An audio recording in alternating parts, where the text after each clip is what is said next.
2절에서 8절까지 다 같이 함께 읽겠습니다. 내가 너희를 생각할 때마다 나의 하나님께 감사하며 간구할 때마다 너희 무리를 위하여 기쁨으로 항상 간구하는 첫날부터 이제까지 복음에서 너희가 교제함을 인하니라. 너희 속에 착한 일을 시작하시니까 그리스도 예수의 날까지 이루실 줄을 우리가 확신하노라.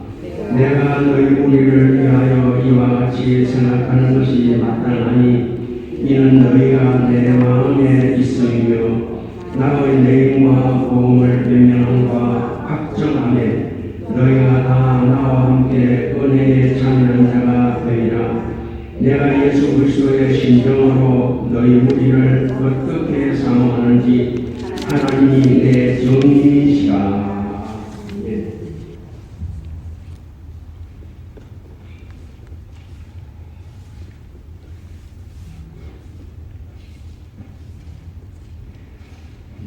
지난 시간에 빌립보서 묵상을 하면서 제일 첫 번째로 은혜와 축복이라는 그런 주제로 우리가 함께 말씀을 나누었습니다. 그러므로 우리가 서로 만날 때마다 헤어질 때마다 서로에게 축복을 빌어주는 그런 삶이 점점 풍성하도록 하시기 바랍니다. 첫 번째 인사와 축복이라는 이 말씀에서 우리는 서로를 축복하는 사람이 됩시다. 그 다음에 그리고 우리는 다 하나님의 축복을 받았고 앞으로도 하나님의 축복을 받아야 될 사람들이기 때문에 거룩하게 합시다. 그렇게 말씀을 드렸고, 세 번째로는 하나님의 은혜와 축복이 우리를 통해서 세상에 흘러가게 되어 있으니까 우리가 축복의 기관이니까 우리가 축복의 기관 노릇을 잘하여서 우리 때문에 하나님의 은혜와 축복이 세상에 흘러가는 것이 막히지 않도록 합시다. 그렇게 말씀을 드렸습니다. 마태복음 5장 13절에 보면 너희는 세상의 소금이니 소금이 만일 그 맛을 잃으면 무엇으로 짜게 하리요? 다음 밖에 버리고 사람에게 알릴 뿐이라 그랬습니다. 여러분, 바닷물은 염분이 2.5에서 3.0%라고 합니다. 2.5에서 3.0%라고. 그런데 바닷물은 썩지 않습니다. 그 적은 염분 때문에 바닷물이 썩지 않습니다. 마찬가지로 오늘 우리가 사는 이 세상이 날마다 험악한 소식이 많이 들리고 참 우리가 믿음의 입장에서 보면 실망스러운 일들이 많이 있지만 그래도 2.5에서 3.0%의 염분만 있어도 바닷물이 썩지 않는 것처럼 하나님의 자녀들 가운데 그래도 전체 인구의 2.5%나 3%만 소금의 사명을 감당하면 그래도 하나님의 은혜와 축복이 막히지는 아니할 것이다. 그렇게 희망을 가지시고 우리가 하나님의 은혜와 축복을 흘려보내는 기관이라는 이 사명감을 우리가 철저히 가져야 되겠습니다. 오늘 빌립보서 묵상 두 번째입니다. 두 번째인데 이 두 번째 첫째 주제는 감사와 간구입니다. 감사와 간구. 먼저 감사에 대해서 묵상을 해보려고 하는데요. 3절에 보면은 내가 너희를 생각할 때마다 나의 하나님께 감사하며 하고 있습니다. 생각할 때마다 나의 하나님께 감사하며. 여기서 사도 바울이 생각하는 것은 빌립보 교회의 성도들을 생각할 때마다 하나님께 감사한다는 그런 말입니다. 그럼 오늘날 우리는 무엇을 생각하면서 하나님께 감사해야 할까요? 아마 감사에 대하여서 우리가 생각을 한다면 가장 첫 번째로 우리가 생각할 수 있는 것이 데살로니가전서 5장 18절에 나오는 범사에 감사하라 하는 이 말을 우리가 생각할 수 있습니다. 이 범사에 감사하라는 이 말의 뜻이 무엇일까요? 범사에 감사하라. 우리에게 주어진 모든 경우에 건강한 경우든지 건강치 못하든지 가난하든지 부유하든지 모든 경우에 상관없이 감사하는 것이 범사에 감사하는 그런 의미가 아닐까 생각합니다. 성경에서 이렇게 범사에 감사하는 사람을 몇 사람을 예로 들어본다고 하면 첫 번째로 욥입니다. 욥은 동방에서 큰 부자들아 그렇게 말하겠습니다. 오늘날로 하면은 그 지역에서는 부자였습니다. 그런데 하루 동안에 자기에게 있는 모든 소유를 다 잃어버리게 됩니다.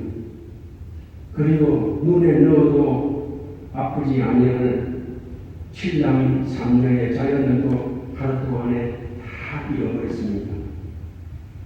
그리고 얼마 후에 건강까지 잃어버려서 발에서 머리에까지 전신에 악창이 나서 손에도 악창이 나니까 손으로 자기 몸을 긁을 수가 없으니까 기와 창으로 자기 몸을 긁었다고 했습니다. 오늘날 우리가 아무리 어려움을 당한다고 해도 이 욕처럼 어렵지는 않습니다. 그런데도 여러분 하나님을 원망하지 아니하고 하나님을 찬송했습니다. 주신 자도 여호와시고 거두어가신 자도 여호와시오니 하나님께 찬송을 드립니다. 그 찬송을 했습니다. 그 다음에 두 번째로 다니엘을 우리가 생각할 수 있는데요. 다니엘은 충성스러운 사람이었는데 그 다니엘을 시기하는 사람들이 다니엘을 모함해서 죽이려고 왕에게 지금부터 30일 동안 왕 외에 다른 사람에게 경배를 하거나 기도를 하는 사람은 사자굴에 넣기도 하는 그런 조서를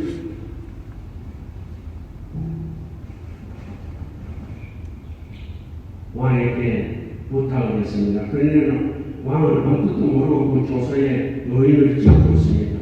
그 조서가 완파되었습니다. 그래서 다니엘이 조서에 의인이 찍힌 것을 보고도 집에 돌아가서 전과 같이 2층에서 창문을 열어놓고 바벨론은 유대나라에서 보면 동쪽에 있습니다. 그러니까 서쪽에 있는 자기 고국인 이스라엘을 향한 창문을 열어놓고 하나님 앞에 감사하면서 기도했다. 자기를 모함해서 사자굴에 넣어서 죽이려고 하는데도 하나님 앞에 감사하며 기도했다 했습니다. 세 번째로 우리가 잘 아는 요셉입니다. 아무 이유 없이 형들에게 미움을 받아서 애국의 노예로 팔려가는 신세가 되었습니다. 그리고 노예로 팔려가서 또 노예 생활을 하면서 보디발의 아내의 모함으로 감옥에 들어가서 감옥살이를 하게 되었습니다. 그렇게 하다가 13년이 지난 30세에 바로왕의 꿈을 해석하고 총리가 되었습니다. 그리고 7년 동안 풍년이 들었습니다. 37세 7년 동안 풍년이 들었으니까 요새 37세 돼.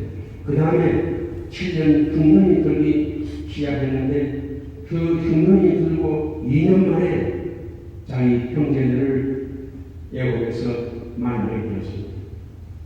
그때 형제들에게 내가 당신들의 동생 요셉이라고 그럴 때 이 사람들이 굉장히 두려워했습니다. 두려워할 때에 요셉이 하는 말이 창세기 45장 5절에 보면 당신들이 나를 이곳에 팔았으므로 근심하지 마소서, 한탄하지 마소서. 하나님이 생명을 구원하시려고 나를 당신들 앞서 팔았다. 당신들이 나를 팔아먹은 건 아니다. 하나님이 여러분들의 생명을 구원하시려고 나를 먼저 보냈다. 그렇게 말합니다. 그래서 이렇게 전 재산과 자녀와 건강까지 다 잃고도 원망 불평하지 아니한 욥. 그 다음에 자기를 모함해서 사자벌에 던져서 죽이려고 하는 그런 경우에도 하나님을 원망하지 않고 감사하기도 했습니다. 또 요셉은 자기를 애국의 노예로 팔아먹었지만 또 자기를 모함해서 감옥에 들어가게 했지만 성령 어디에도 원망하거나 불편했다는 그런 말이 전혀 없습니다. 그러면 이 사람들은 이런 험악한 일을 당했는데도 어떻게 불평하지 않고 원망하지 않고 하나님 앞에 감사할 수 있었을까? 그것은 여러 가지로 말할 수 있겠지만 두 가지로 요약하면 하나는 하나님의 사랑과 또 하나는 하나님의 절대 주권을 믿었기 때문에 원망 불평하지 않고 감사할 수 있었다고 할 수 있습니다. 로마서 8장 28절에 보면 우리가 잘 아는 말씀입니다. 하나님을 사랑하는 자고 그 뜻대로 부르심을 입은 자들에게는 모든 것이 합력하여 선을 이루느니라. 이제 앞에서 예를 든대로 욥도 그 고난을 통해서 하나님의 선을 이루어서 나중에는 재산을 대가 주었고 또 새로운 신랑 3녀의 자녀들을 주었습니다. 다니엘도 사자굴의 선임을 받았지만 그래도 하나님 앞에 감사하며 기도할 때 사자굴에서 죽지 않고 살아남았습니다. 요셉도 마찬가지입니다. 노예를 하려고 감옥까지 들어갔지만 하나님을 원망하지 않고 불평하지 아니하니까 하나님은 그것을 선으로 이루어서 애국의 총리가 되어질 수 있도록 하나님이 선으로 이루어 주셨다는 사실입니다. 그러니까 오늘도 저와 여러분들에게 오는 모든 현실은 하나님이 허락지 아니하는 것은 아무것도 할 수 없습니다. 그러나 우리에게 오는 현실이 다 우리가 좋아하는 것은 아닙니다. 안 좋은 것도 있습니다. 그럼에도 불구하고 하나님은 그 안 좋은 것까지도 합력하여 선을 이루기 위해서 하나님은 우리에게 그런 현실을 주시는 것입니다. 그래서 내게 주신 생각하며 감사한다 하는데 그것은 뭘 생각하냐면 범사에 감사하는 이 말씀을 생각하면서 감사합시다. 지금 그렇게 말씀을 드리고 있는 것입니다. 우리에게 주어진 어떤 현실에 관계없이 우리가 감사를 하는 것은 우리에게 믿음이 있다는 증거입니다. 반대로 주신 현실을 원망하고 불평하면 우리에게 믿음이 없다는 증거입니다. 믿음이 적은 것이 없다고 하면은 좀 문제가 있지만 우리에게 믿음이 청청하게 살아있는 사람은 어떤 현실에도 감사할 수 있고 믿음이 적은 사람은 내게 주어진 것이 내 마음에 맞지 않으면 원망하고 불평할 수 있습니다. 그래서 감사는 믿음의 증거고 원망 불평은 불신앙의 증거다. 그렇게 말할 수 있겠습니다.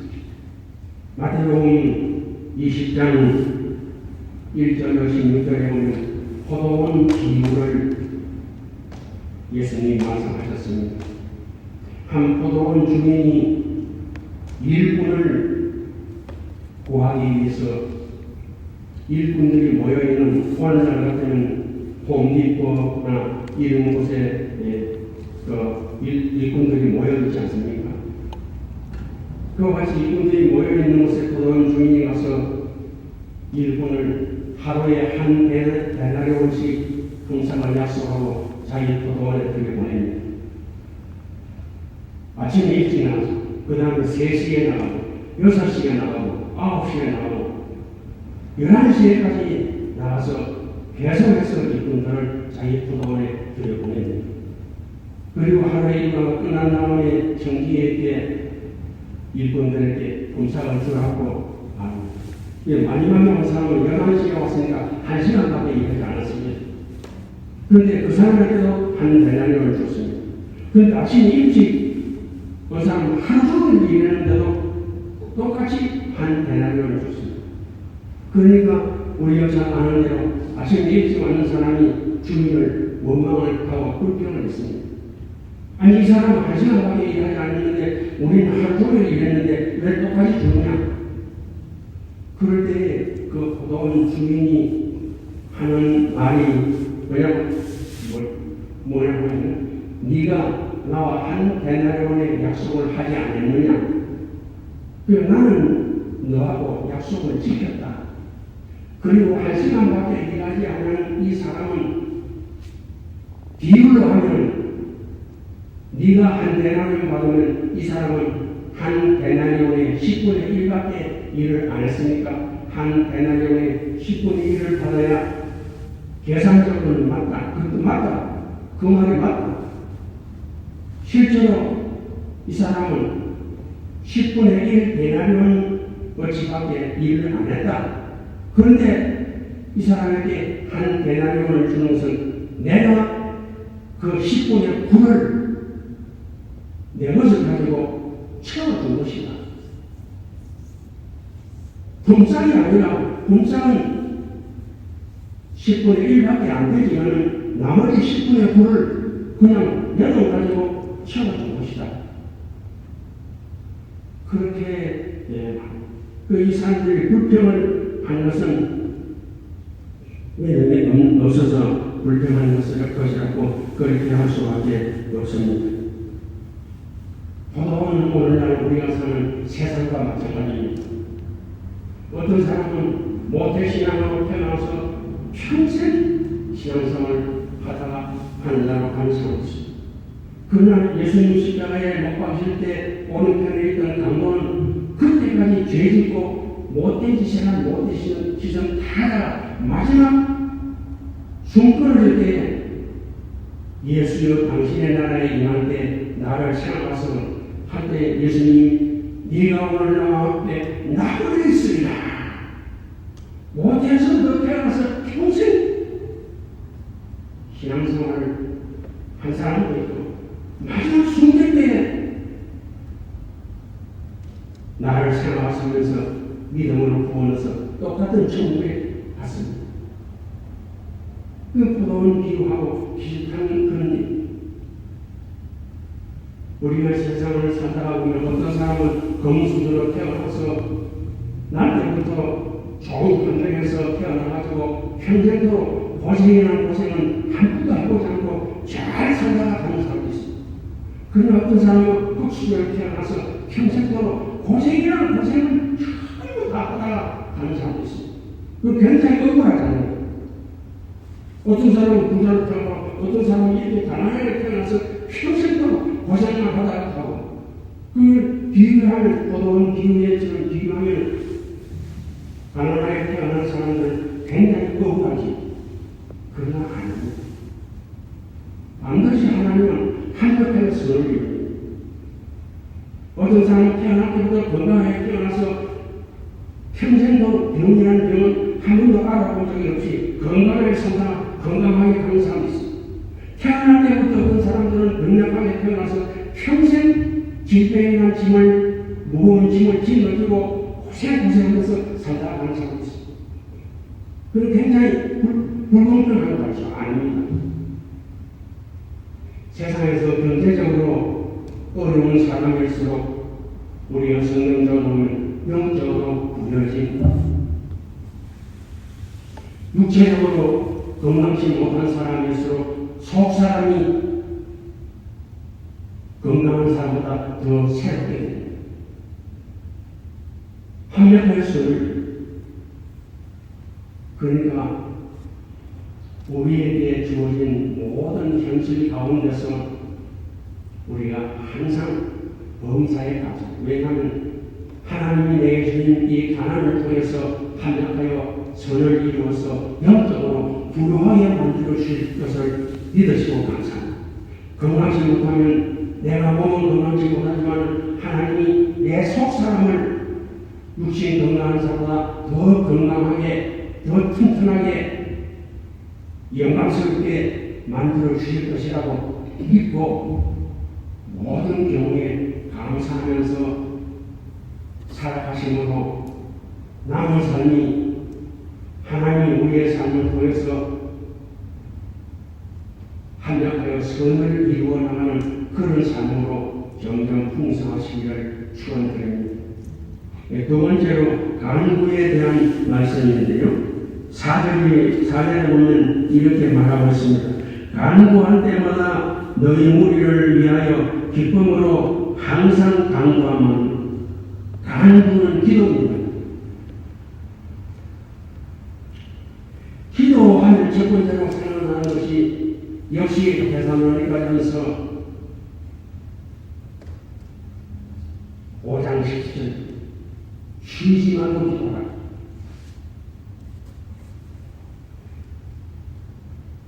간구할 때마다 너희 무리를 위하여 기쁨으로 항상 간구하면 쉬지 말고 기도하라. 믿음 생활에서 가장 중요한 부분 중에 하나가 기도입니다.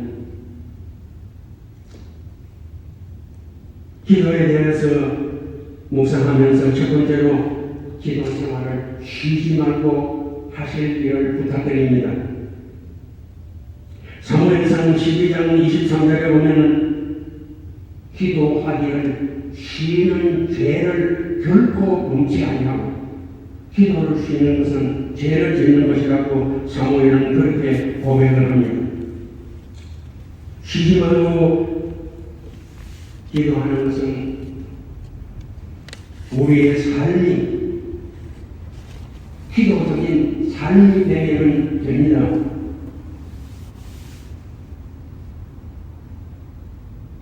직장에 가서 일을 할 때도 기도하는 마음으로 일하십시오. 마음으로 생각할 때도 기도하는 마음으로 생각하십시오. 말을 할 때도 기도하는 마음으로 말을 하십시오. 남의 말을 들을 때도 기도하는 마음으로 들으십시오. 손발로 행동할 때도 기도하는 마음으로 행동하십시오. 그러면 쉬지 말고 기도하는 것이 되지 않겠습니까?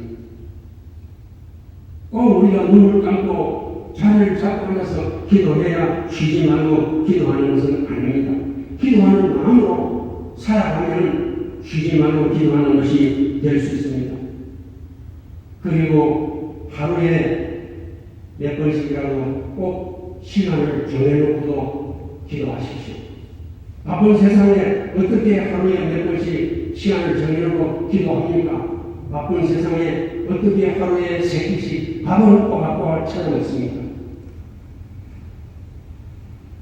우리가 육신을 위해서 하루에 3끼씩 밥은 아무리 바빠도 시간 내서 아침도 먹고 점심도 먹고 저녁도 먹고 합니다.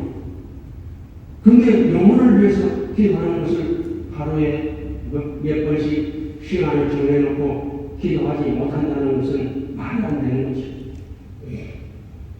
그러니까 아침에 일어나서 기도하시고 낮에 기도할 시간이 없으면 저녁에도 기도하시고 그리고 하루 종일 삶을 기도하는 마음으로 그렇게 살아가시면 되겠습니다.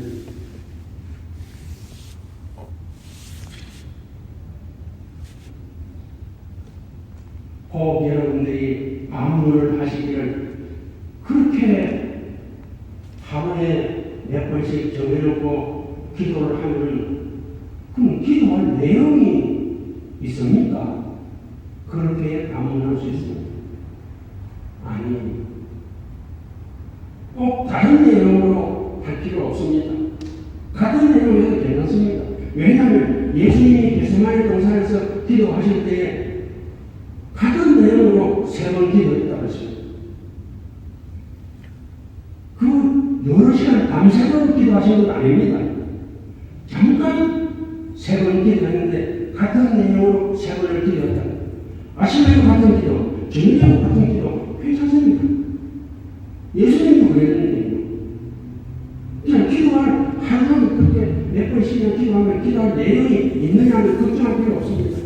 같은 기도 괜찮습니다. 그러니까 쉬지 말고 기도하시길 바랍니다. 그러면 왜 쉬지 말고 기도해야 됩니까?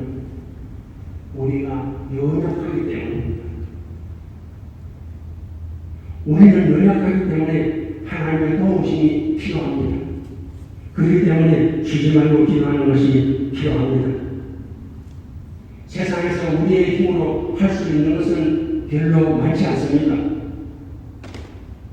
우리 힘으로 할 수 없는 것이 훨씬 더 많습니다. 그렇기 때문에 기도가 필요한 것입니다.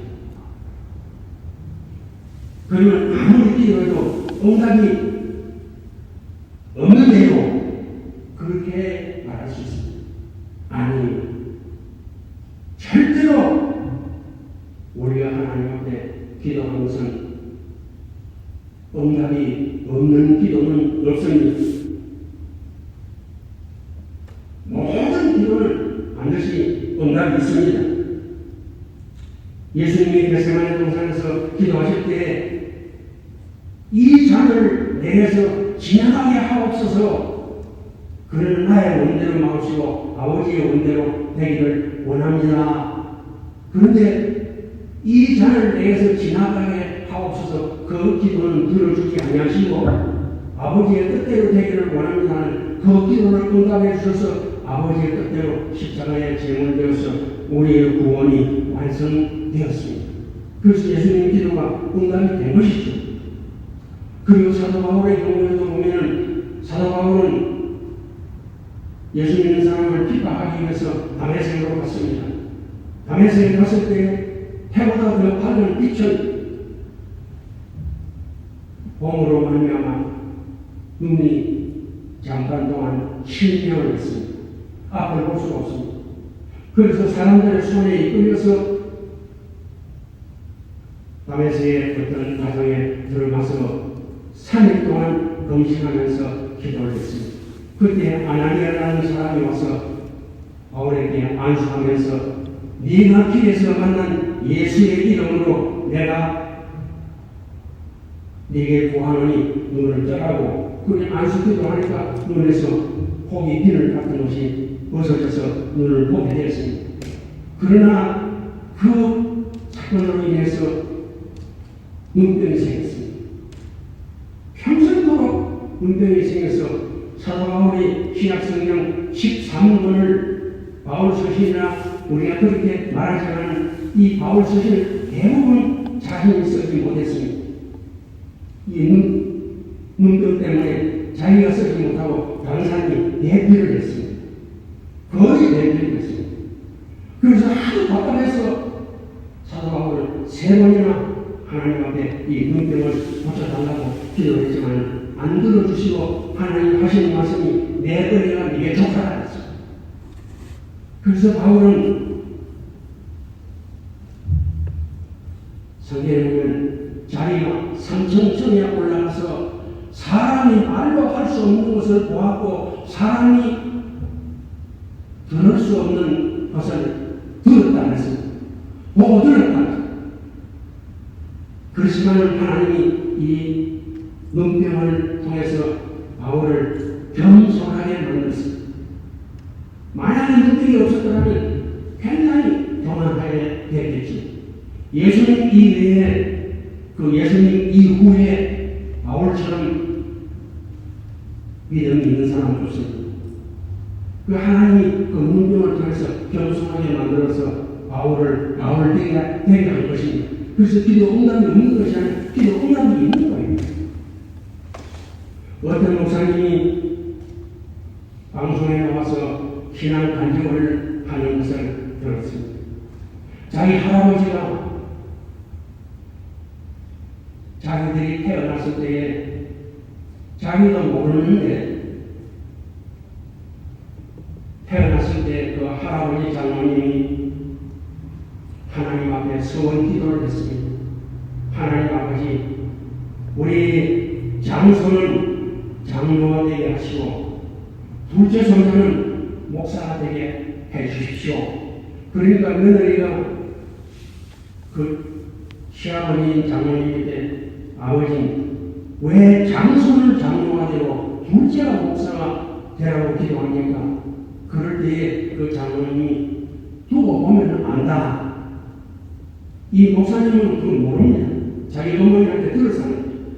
그래서 그 할아버지의 기도대로 자기 형님은 장로가 되고 자기는 목사가 되었구나. 수십 년 후에 그 할아버지의 기도대로 응답이 되어진 것이죠. 아브라함과 이삭과 야곱에 하나님이 가나안 땅을 축복을 주셨습니다. 그러나 그 가나안 땅이 이스라엘 백성들의 땅이 되기까지는 430년을 시간이 걸렸습니다. 그렇기 때문에 여러분 기도하실 때에 응답이 없다는 그런 생각을 가지지 마시고 내가 해놓은 한 기도는 반드시 응답이 된다. 다만 내가 원하는 시간이 아니고 하나님이 원하는 시간에 응답이 된다. 다만 내가 원하는 대로 아니고 하나님의 뜻대로 응답이 된다. 내가 원하는 대로 되는 게 좋습니까? 하나님이 원하시는 대로 되는 것이 좋습니다. 그러니까 응답 안 되는 게 없고 반드시 더 좋은 것으로 응답이 되는 것입니다. 내가 원하는 것보다 하나님이 원하는 대로, 내가 원하는 때보다 하나님이 정할 때. 오늘 저녁에 빌리보 1장 3절과 4절을 통해서 범사에 감사합시다. 쉬지 말고 기도합시다. 그 두 가지를 말씀을 드렸습니다. 저와 여러분들의 남은 삶이 범사에 감사하고 쉬지 말고 기도하는 삶이 되어지심으로 우리의 남은 삶을 통해서 하나님이 선으로 바꾸어 주시는 그런 삶으로 남은 삶이 점점 청청하여지기를 주님의 이름으로 축복합니다. 아멘. 기도드리겠습니다.